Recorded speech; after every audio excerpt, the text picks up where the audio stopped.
I'm Christopher Zweig, celebrating 4th of July with some new films, including the new Minions and Monsters movie, a movie about young George Washington, and Enola Holmes back for a third outing. Let's take a look.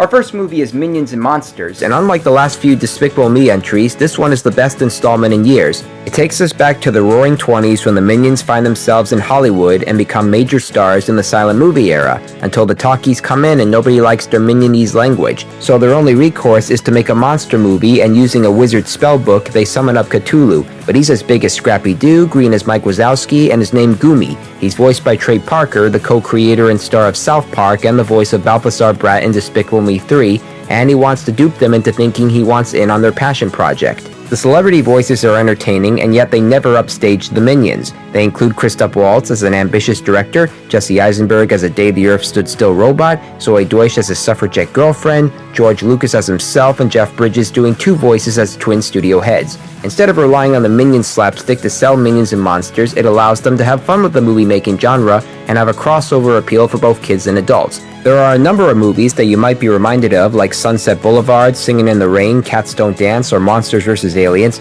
and you'll definitely have fun seeing some Charlie Chaplin and Harold Lloyd caricatures. I think maybe this is the kind of Minion movie I've been looking forward to for years, because of how they're able to try different things, and through its bright and colorful animation, there's plenty of fun and bananas for both targets, so see it. Our next movie is Young Washington, which tells the story of George Washington in his youth before he was part of the American Revolution and before he became the first president of the United States. William Franklyn-Miller plays the young Washington, and we see him in the middle of the French and Indian War, his small romance with his half-brother's fiancée, and how he and French-speaking interpreter Christopher Gist, played by Leo Hanna, survived the cold night during the Allegheny expedition. We also have big names in the mix like Mary-Louise Parker, Ben Kingsley, Kelsey Grammer, and Andy Serkis, but the lesser-known actors here do better work.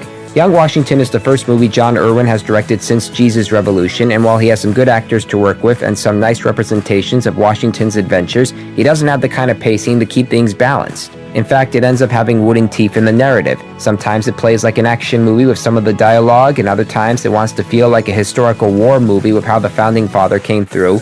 It wants to be an entertainment for history buffs, but I'm not seeing much of a history lesson here, so skip it. And our last movie is Enola Holmes 3, the third entry in the Netflix Whodunit series, with Millie Bobby Brown reprising her title role as Sherlock's younger sister, who is set to marry the wealthy Tewkesbury played by Louis Partridge in Malta, until Sherlock played by Henry Cavill and her soon-to-be mother-in-law Hattie Morahan both get kidnapped, and she must put her wedding on the back burner. This is neither impossible nor improbable. Could Moriarty, played by Sharon Duncan Brewster, somehow be involved with this? And could there be another reason why the archipelago is under British control?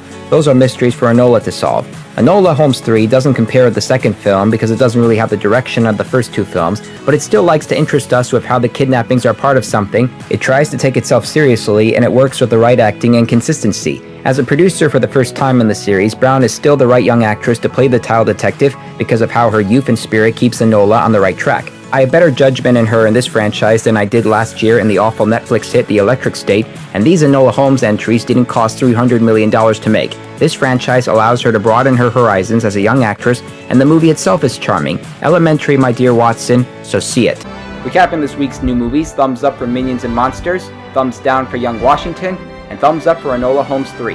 Well, those are the new movies I'm reviewing this week. I'm Christopher Zweig. Happy 4th of July, stay safe, and I'll see you at the movies.